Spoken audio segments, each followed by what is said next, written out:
We are Courageous Church, a new church based in Seattle, Washington, and we are so excited to be here.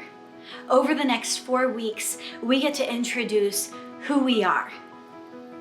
We get to talk about how we're going to live as disciples of Jesus in this city. We get to talk about what are the things that mark our church culture. What do we value? Who are we going to be? And today I get to talk about why courageous.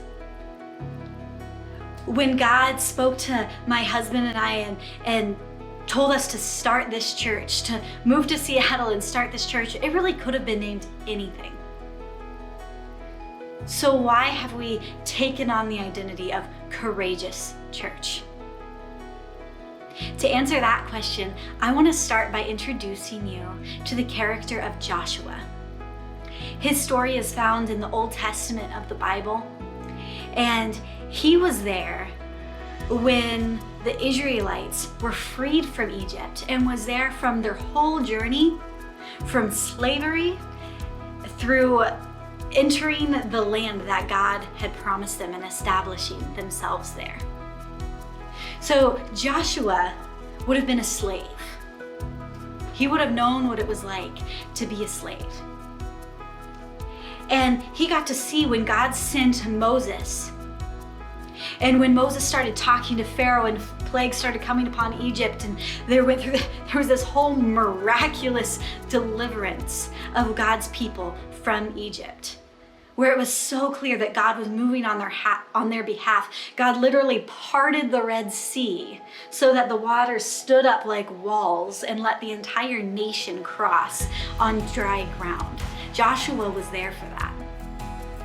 Joshua actually ended up getting to be Moses' right-hand man. Moses was the leader of the Israelites, and Joshua got to be his right-hand man. He got to stand outside the tent where Moses would meet with God face to face. He got to journey at least part of the way up Mount Sinai where God gave Moses the law that said how God's people were to live. This mountain was so cloaked in God's powerful presence that the people on the ground were afraid and couldn't even touch the mountain or they would die because the glorious presence of God was so intense on that mountain. Joshua was on that mountain. Joshua was one of the two spies sent into the land of Canaan to find out what the land was like when they were supposed to enter, and he was one of the 2 out of 12 that had enough faith to say, yes, God can give us this land.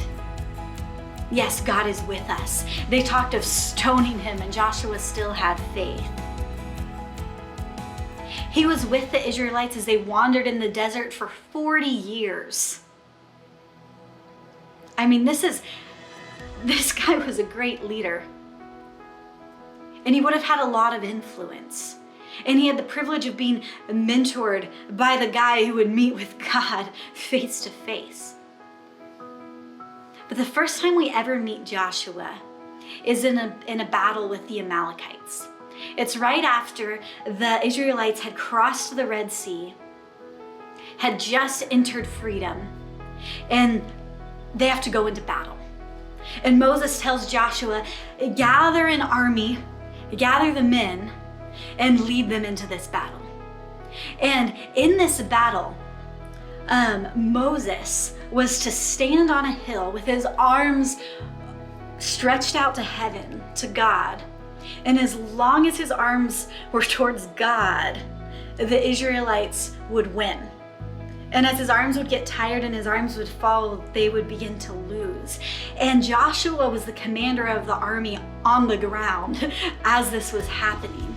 He would have so clearly seen that it was God that was fighting for them.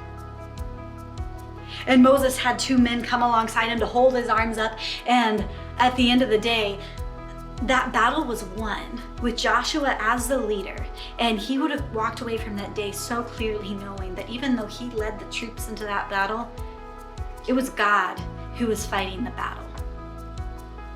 That's the kind of leader that Joshua was. And then Moses died. And Joshua was the new leader. Joshua was to be in charge of leading God's people into their new home.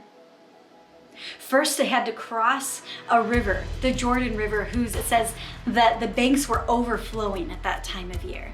So he had to somehow get an entire nation across an overflowing, powerful river. And there were battles that lay ahead.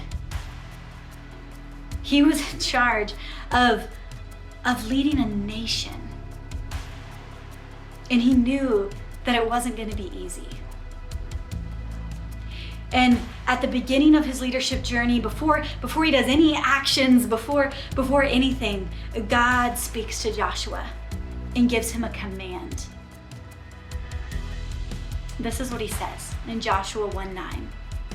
This is my command. Be strong and courageous. Do not be afraid or discouraged. For the Lord your God is with you wherever you go.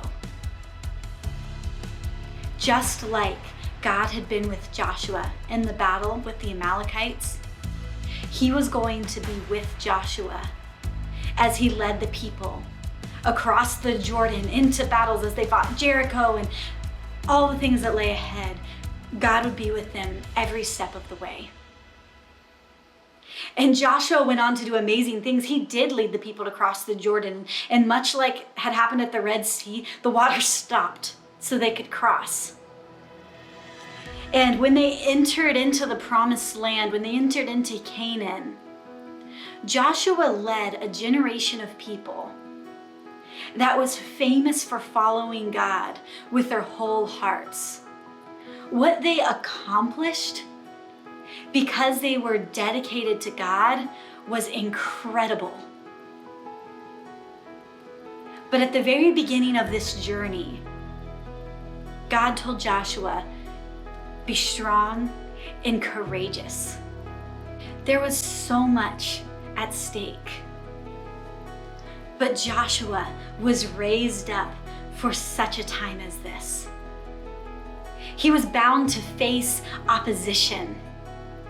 He was bound to face rulers and kingdoms and armies that were going to oppose him, who wanted the destruction of his people.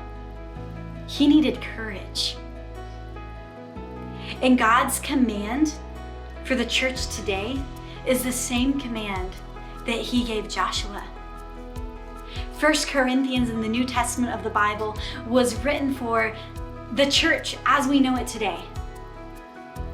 And in chapter 16, verse 13 and 14, it says, be on guard, stand firm in the faith, be courageous, be strong, and do everything with love. This world needs a courageous church. Seattle doesn't need a church of Christians who just gather together to be together. They don't need a social group. They don't need a religious institution. Seattle needs courageous followers of Jesus who will live out their faith, who will boldly love the people of their city, who will boldly speak truth and believe truth, and who will boldly live their lives the way Jesus did. Seattle's growing fast. It's actually over double the national average at 1.9%. There's so many people here who have recently moved away from their families, away from their friends, away from their support systems. And then when they arrive here, there's the Seattle freeze here to greet them, right? Where people have a hard time making friends and connecting with people. Where they feel like they're greeted with coldness instead of relationship and welcome. There's a lot of isolation and loneliness. The homeless population in Seattle is the third largest of the US metropolitan areas. And it has the second highest suicide attempt rate of the 33 largest metropolitan areas in the US. And beyond actual suicide attempts, depression and isolation are running rampant. People in Seattle don't get a lot of sunlight in the winter, and a lot of people have seasonal depression. Then on top of that, with everything with COVID, people have been isolated and in their homes for so long. And when they interact with people in public, everyone's wearing masks, and it's so hard to relationally connect. There's so many people who are lonely, isolated, desperate for hope and connection. People in Seattle need hope, they need relationship, they need the love of Jesus in their lives, and they need to be able to walk alongside others through life. The community of the church, when it functions as it's designed to, can meet that need through the power of Jesus Christ and His Spirit. But 59% of residents in Seattle identify as a religious none, which means they don't affiliate with any religion. If they were going to check the box on a survey for a religion, they would mark none. There's not a lot of people here who know Jesus.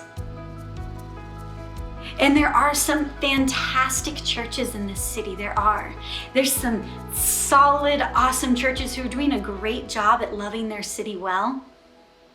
But there's not enough. There's a major shortage of churches like this. Churches who will get out there and really love people. Churches who will stand up and speak truth even when it's unpopular and goes against the cultural grain. We as Courageous Church are called to be a church that takes action. We're called to be a church filled with disciples of Jesus who are equipped to go into their spheres of influence, whether it's their school, their job, their like recreational activities, their coffee shops, whatever it is, to go into them as followers of Jesus. To go in shining as light in a dark place. To rise up into their calling to become leaders. Courageous Church is called to have a culture of bold worshipers, of people who really live the way that Jesus did. We're not a group of religious people. We're a group of people who are following Jesus with our whole hearts and carrying His hope to the world around us. Courageous Church is called to have a culture of pursuing the Spirit of God with our whole hearts. We're called to be a church that prays and believes miracles will happen. We're called to be a church that fears God more than we fear man. A church that cares more about what God thinks than about what the people around us think. A church that's not afraid to say, I love Jesus and He's redeemed and restored my life. And I want to share that hope with you. Even if there's some that would say that's socially incorrect. Because we know that in Jesus lies freedom. But where does our courage come from? Let's look back at Joshua's first battle with the Amalekites. In Exodus 17, the first half of verse 14, God said this. It says, after the victory, the Lord instructed Moses, write this down on a scroll as a permanent reminder and read it aloud to Joshua. Now, why would God have had Moses write the record of this battle as a permanent reminder to Joshua? And God commands Moses to read it aloud to him as this permanent reminder. Because in that first battle, when Moses raised his arms up to heaven, God fought on Joshua's behalf. Joshua's courage came from God and came from remembering that it wasn't him going into this world alone to fight a battle. God was the one fighting the battle, and Joshua was just being courageous and faithful and obedient. Joshua 1:9, this is my command, be strong and courageous, do not be afraid or discouraged. For the Lord your God is with you wherever you go. And this is the whole story of Joshua's life. Moses actually changed Joshua's name in the Bible. The Bible tells us that his name was Hoshea, which means salvation. But you know, he's only actually referred to as Hoshea 3 times. The rest of the time, his name is Joshua. And it says that Moses changed his name to Joshua because the name Joshua means the Lord saves. So where Joshua's name meant salvation, one who saves, it was like God was saying, no. The Lord is the one who saves, and your life is going to be an illustration of what it looks like when the Lord is going on your behalf.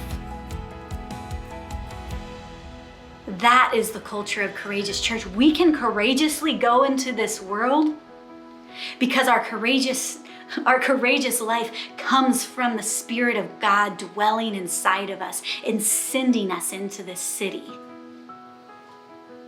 He will be with us wherever we go, and we're going to live like we believe that.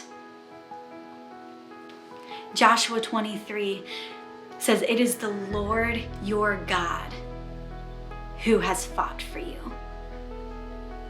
And at the end of his life, Joshua gets to address the entire nation one last time. And he says, so fear the Lord and serve him wholeheartedly. Put away forever the idols your ancestors worshipped when they lived beyond the Euphrates River and in Egypt. Serve the Lord alone. But if you refuse to serve the Lord, then choose today whom you will serve. Would you prefer the gods your ancestors served beyond the Euphrates? Or will it be the gods of the Amorites in whose land you now live?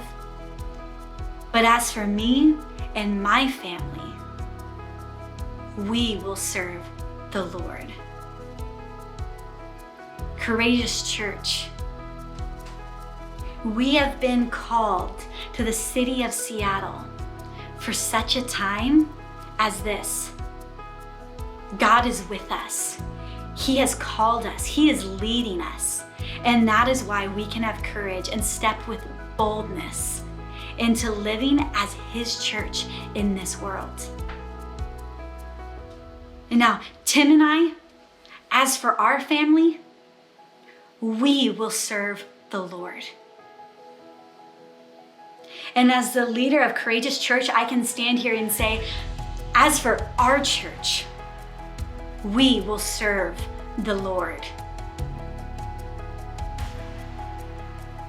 Choose today who you will serve. And if your answer is that you will serve the Lord, we want to invite you to be on this journey with us. We want to invite you to be part of our family, to courageously go into the world arm in arm as followers of Jesus to bring hope to the people that need it. And over the next 3 weeks, we're going to talk about what that practically looks like. I mentioned earlier that our church is called to boldly love. We're called to boldly believe and speak truth, and we're called to boldly live the way Jesus did. We're going to talk over the next 3 weeks of what does that actually mean? How are we going to do that? And we're actually going to give in some opportunities to step into some ways to boldly love our city together. We're so excited to be on this journey with you. Now, hang on here for a second, and we're going to play an announcement that tells you some exciting things we have coming up.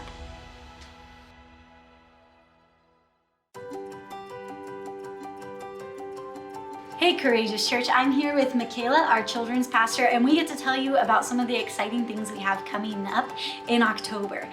First of all, we have our first 2 Bold Love events. Bold Love events are how we as our church are going to serve our city and live out the love of Jesus to those around us. On October 17th, we're gonna have our first Bold Love event. This one, we're gonna tell you more about next Sunday. It's a surprise, but we're gonna need volunteers. Mark the date on your calendar. Don't plan anything. You won't want to be busy on October 17th. Then tell us what's going on October 21st. Yeah, October 21st is our community night. We've already had one of these and it was a lot of fun. It's just a chance for us to get to know each other and have some camaraderie between us all.